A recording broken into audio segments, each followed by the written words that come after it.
to the Grand Canyon. We just walked from the parking lot in the visitor center. And Don's getting ready to do what he does, take some pretty pictures. How's that? Yep, I'll take you and let you see it. There we go. Okay, let's go. It's 46 degrees.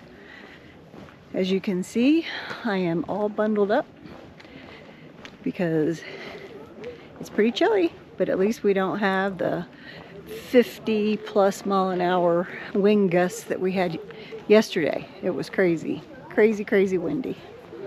Okay, here we go.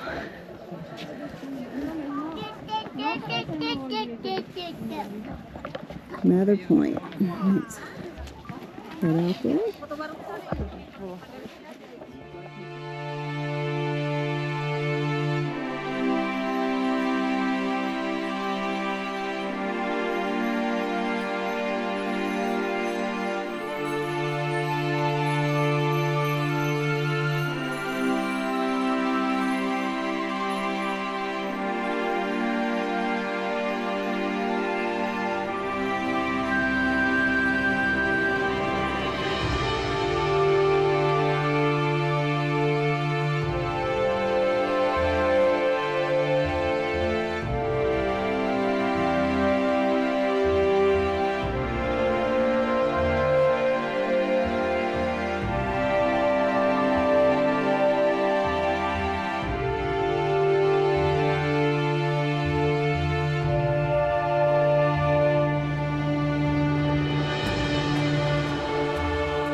The park is really well done with this great little blacktop walkway along the canyon.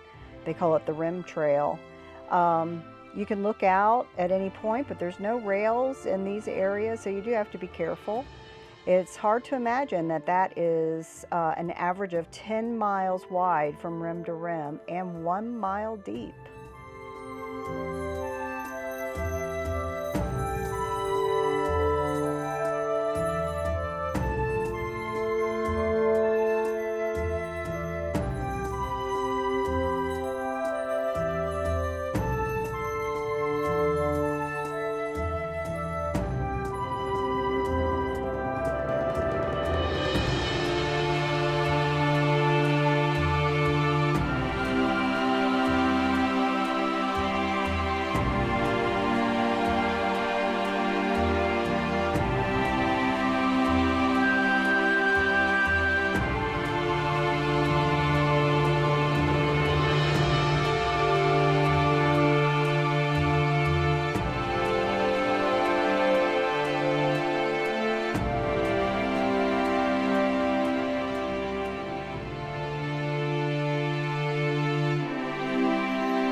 You can see the Colorado River from a lot of areas along the rim, but this particular stop, you could see it in several places, which was nice.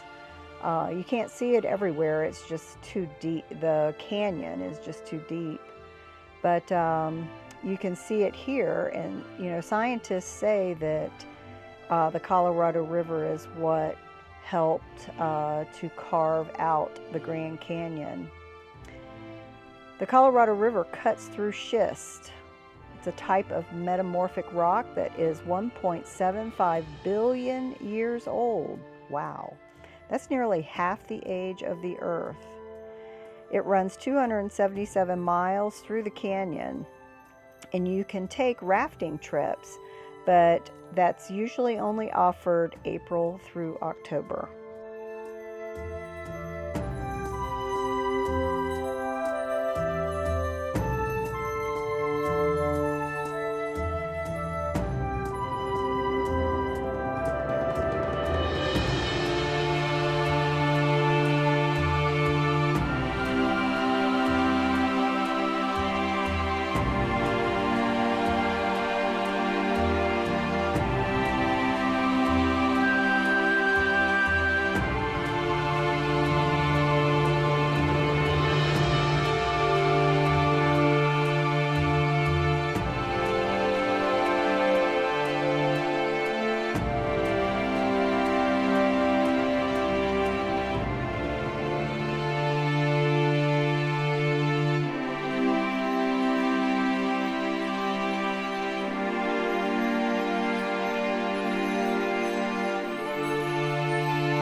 This is Walnut Canyon. It is an area with cliff dwellings from the Sinagua people. They were around from 1125 to 1250. We thought it would be interesting to come here despite the fact that the temperatures are in the 40s and the winds were horrific. They were having gusts of 50 to 70 miles an hour. You can kind of see that from the vegetation all around us blowing. Behind the visitor center, you walk out and there is a path that is a stairway basically that travels down into the canyon about 185 feet. If you do this, know that you're going to be doing 240 stairs. We didn't end up going all the way down because, I mean, there were times I felt like I was going to be blown right off. It was incredible how much the wind was blowing, especially funneling through this canyon. But we were able to see quite a bit from how far down we did go. But you can see all of these different cliff dwellings. I believe that there's like 25 that you can look at. Some of them you can walk into. But the way that these people lived back then, they would make walls to close in these caves that were formed by water and erosion in these limestone cliffs. But they would take limestone rocks and use them like we would use bricks, and they would use a gold-colored clay like a mortar and make walls to close it in. They would also reinforce their doorways with wood using trees, of course. But scientists say that they're not clear why the people left the cliff dwellings, but it is widely thought that they were eventually assimilated into the Hopi culture.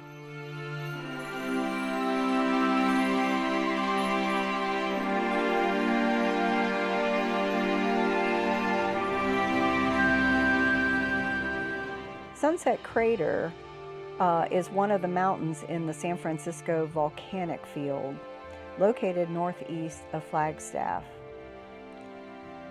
It's a cinder cone that formed from an eruption between 1040 and 1100. The entire event may have lasted 6 months to a year. When you drive in, it's amazing how through the pine trees and everything you can see the lava. It just seems to go on forever. But as you see, nature finds a way, and it's growing in and around it. Really quite an amazing thing to see.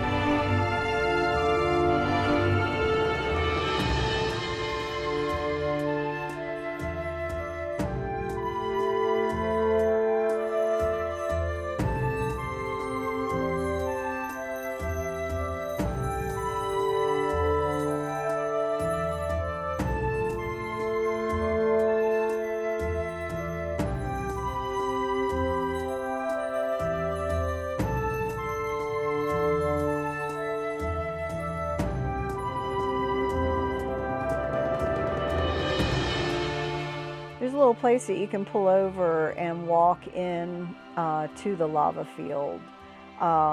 It's pretty amazing. The stuff that looks like a black sand walkway is just crunched up lava, and it's like a really coarse sand or really fine gravel. And it's amazing with it being black. You know, you pick it up and you think that it would make your hand dirty, but it doesn't.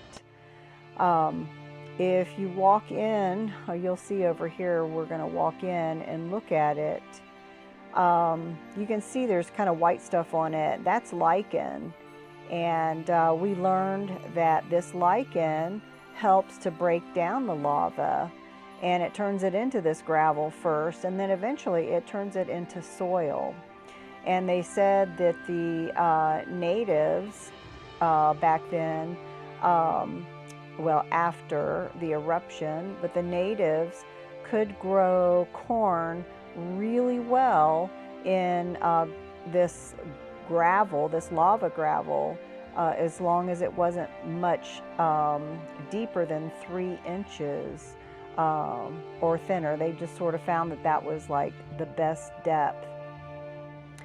Sunset Crater, it stands about 1,000 feet, and you know, it got its name from the colorful glow of its cinders. The people said that it resembled the glow on a mountain during a sunset.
Wupatki Pueblo is a multi-level high-rise with the largest dwelling in the area, having about 100 rooms.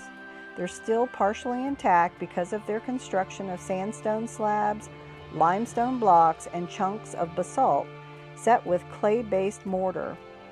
This Wupatki Pueblo was built in the 1100s and stood empty by 1250.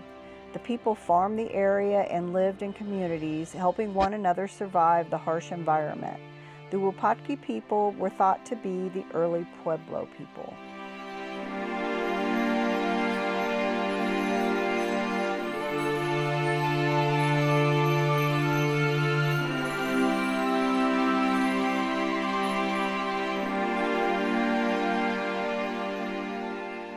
SP Crater is a cinder cone volcano in the San Francisco Volcanic Field, located 25 miles north of Flagstaff, Arizona.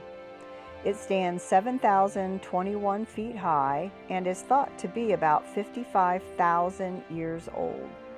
The lava field is so large, it is recognizable from space. The lava field covers 1,800 square miles, extends 4 miles from the cinder cone, and is about 100 feet thick.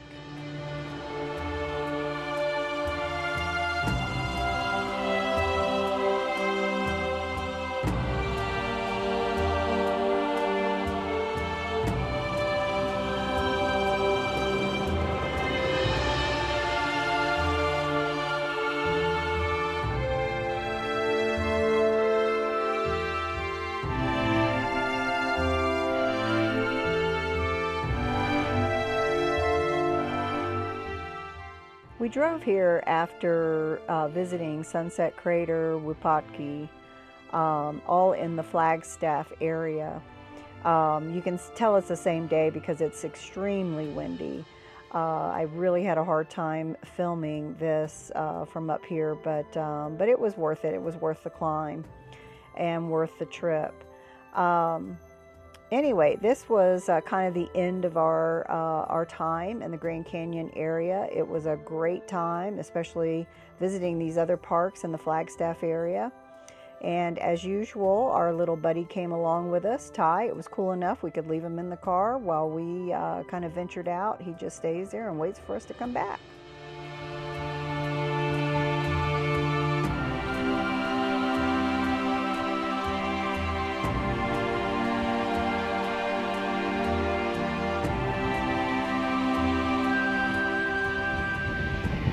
There you are. There you are. You can barely squeeze your head through.